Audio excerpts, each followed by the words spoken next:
I'm Lindsay, standing in my new apartment, looking out at the city. I still can't believe I've finally escaped.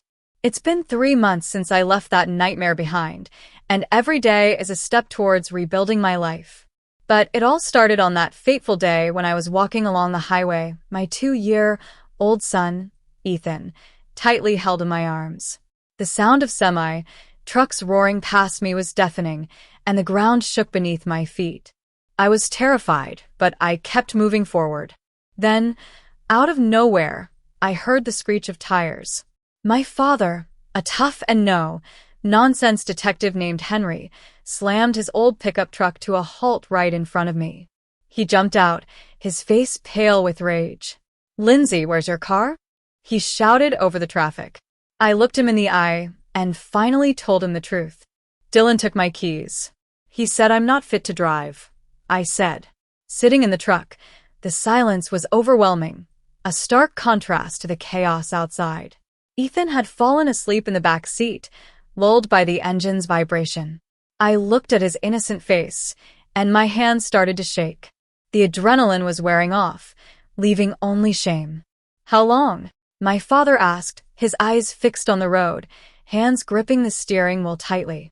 I whispered, 6 months. Since Ethan turned 18 months old. He took a sharp breath and asked why I hadn't told him. It all started so innocently. Dylan's sister, Ava, showed up one evening with a home-cooked meal. "You look exhausted, Lindsay. Let me take care of Ethan tonight," she said. I was beyond tired, so I agreed. Then Dylan, who worked in finance, told me, "Don't stress about the bills, honey. I'll handle the money so you can focus on our son." I was grateful at that time, but things slowly started to change. Ava moved into the guest house to help. Every morning, she'd criticize my cooking and check my grocery receipts, circling what she thought were unnecessary items.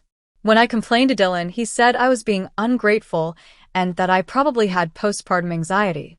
Every time I questioned Dylan about moving our savings to a new account I couldn't access, he called me paranoid. And when I asked why Ava had a key to our bedroom, he said I was being difficult. They made me feel like I was going crazy. Last week, when I tried to drive Ethan to the park, my keys were gone. Dylan said he took them for my safety because I'd been forgetful. And every night, he'd check my phone, saying it was for my mental health, but I knew he was reading my texts and tracking my location. I stopped calling my father because I didn't want him to worry, and I was afraid Dylan and Ava would find out I was starting to break. My father pulled the truck over and turned to me. His eyes were filled with a cold determination. "That's not help, Lindsay. They've trapped you. We're going back to get your things, and you're leaving that house." Panic welled up in my chest, but I knew he was right. When we arrived at the house, it looked like a perfect picture from the outside. Dylan and Ava were on the patio, Ava sipping wine and laughing while Dylan scrolled on his tablet. They seemed like they hadn't a care in the world, as if they hadn't forced a mother and child to walk on the highway. My father told me to stay in the truck, but I ignored him. I unbuckled Ethan and took him in my arms. I followed my father up the driveway. Ava was the first to see us. Her smile froze.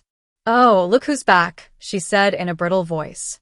My father walked up the steps and asked Dylan, "Where are her keys?" Dylan stood up, trying to look calm. "Henry, don't be dramatic. We were worried about her. She's been unstable," he said. I stepped out from behind my father. "I'm not unstable, Dylan. I'm leaving." Ava laughed mockingly. "Leaving? Where will you go? You have no job, no car," she sneered. My father stepped between us.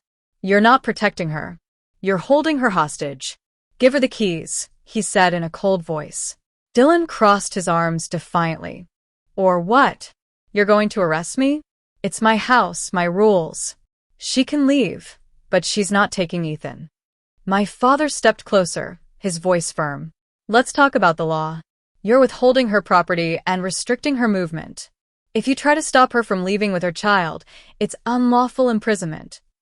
My father then told me to go inside and get our things. I ran past Dylan, dodging his outstretched hand.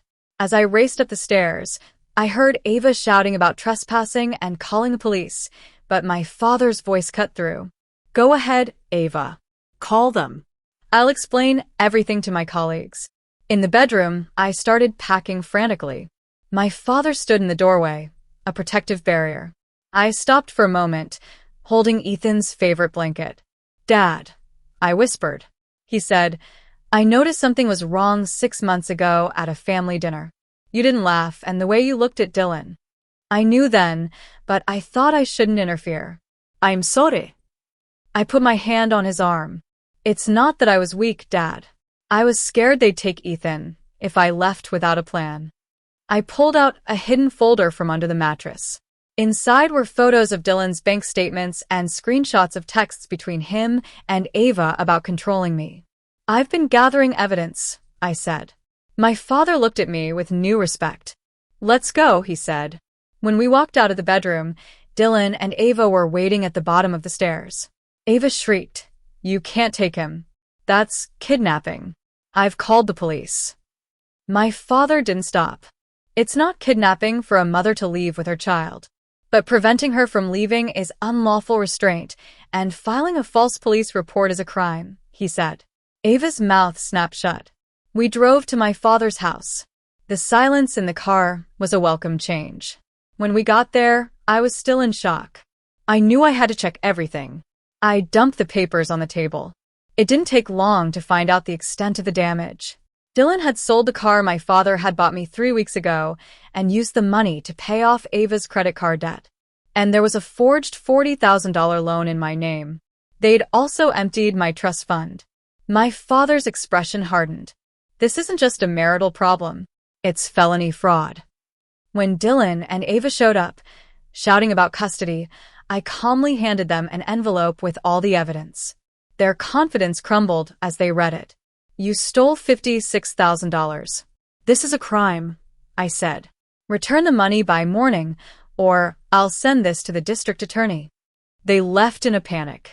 Now, as I look around my new apartment, I know I'm not the same person I was. I'm rebuilding my life, and I'm no longer trapped in that cage.